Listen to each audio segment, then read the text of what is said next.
नमस्कार दोस्तों, आपका मेरे चैनल @crazy4bks पर स्वागत है। आज का विषय है दुख का क्या कारण होता है। इस कहानी के माध्यम से समझते हैं। एक बार भगवान भोलेनाथ पृथ्वी पर भ्रमण के लिए गए तो उन्होंने एक युवा को देखा। वह ईश्वर को दोष देता जा रहा था। वह अपने जीवन से दुखी था। तब भगवान शंकर साधु का रूप धारण करके उसे युवा को असली दुख के ज्ञान देते हैं। तो चलिए इस कहानी के माध्यम से समझते हैं कि असली दुख क्या होता है। यह बात तो आपने सुनी होगी, सुख और दुख हमारे जीवन में लगातार आते ही रहते हैं और हमें लगता है कि हमारे जीवन में हजारों दुख हैं, हजारों समस्याएं हैं। लेकिन अगर आप वास्तव में देखें तो आप यह समझ पाएंगे कि हमारे जीवन में केवल एक ही दुख होता है, और वो है क्या कहेंगे लोग। हम इस कहानी के मध्य से जानेंगे। एक समय की बात है, एक गांव में एक व्यक्ति था। उसका नाम सोनू था। वह बड़ा आलसी था और अपने जीवन से बहुत निराश था, और उसने अब तक अपने जीवन में कुछ भी हासिल नहीं किया था। वह कुछ भी नहीं करता था। उसके घर वाले भी इस बात से बहुत परेशान रहते थे। वे चाहते थे कि वे बाहर जाकर कुछ करें, कोई अच्छी नौकरी कर ले, लेकिन वह उनकी एक नहीं सुनता था। कोई उससे पूछता कि तुम क्या कर रहे हो तो कहता था कि मैं कोशिश कर रहा हूँ, लेकिन उसकी कोशिशें का कोई भी फल किसी को नजर नहीं आ रहा था। वह अपने आप को बहुत अकेला महसूस करता। एक दिन छुपता छुपाते वह घर से निकलकर कहीं जा रहा था। तभी उसने देखा कि एक साधु दुख के कारण पर प्रवचन दे रहे हैं। वह साधु के पास पहुंचकर उन्हें प्रणाम करके कहता है महात्मा, अभी आप कुछ देर पहले दुख को गुरु बता रहे थे। आप कह रहे थे कि दुखों से हमें सीखना चाहिए, हमें उन्हें अपना गुरु बनाना चाहिए। लेकिन मैं भी तो अपने दुखों से परेशान हूँ, अपने जीवन से परेशान हूँ। मुझे तो कभी ऐसा प्रतीत नहीं हुआ कि मेरे दुख मुझे कुछ सिखा रहे हैं, बल्कि मुझे तो हमेशा यही लगता है कि वो मुझे पीड़ा दे रहे हैं। ऐसा लगता है अब इसके बाद हमारा जीवन समाप्त हो जाएगा, इसके बाद हमें कुछ नहीं मिलने वाला, और यहाँ तक कि हमें मृत्यु भी उसके सामने कम लगती है।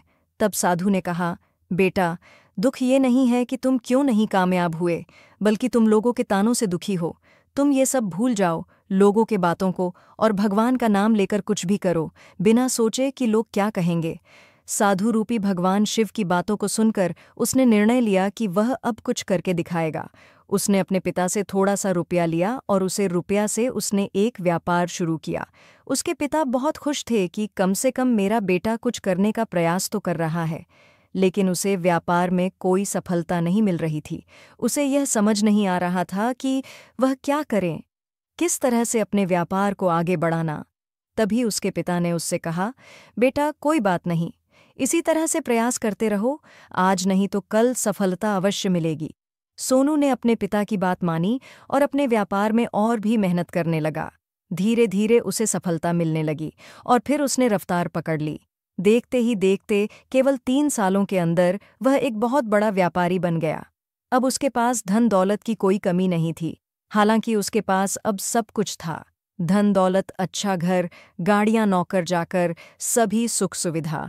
लेकिन उसके बावजूद भी वो उन चीज़ों का लाभ नहीं उठा पा रहा था, क्योंकि उसका पूरा ध्यान केवल अपने व्यापार को और उन्नति पर ले जाना था।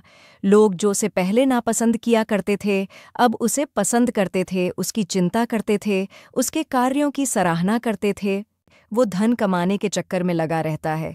उसको नींद ना आती है, ना ही ओह, आराम करता दिन रात, बस धन कमाने के चक्कर में लगा रहता। उसकी अंतरात्मा बहुत ही थक गई। उसके पास धन था पर चैन नहीं। अब वो फिर से दुखी था और भगवान को कोसने लगा कि भगवान ने कहाँ फंसा दिया। अच्छा था कि मैं कुछ नहीं करता था तो इतना दुखी नहीं था। अब तो इतना दुख है कि मुझे नींद नहीं आती, हमेशा बीमार रहता हूँ।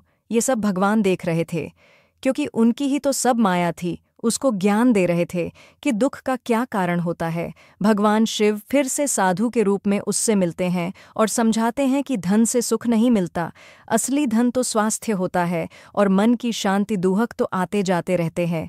ये कहानी अगर अच्छी लगी तो वीडियो को लाइक और सब्सक्राइब करें। धन्यवाद।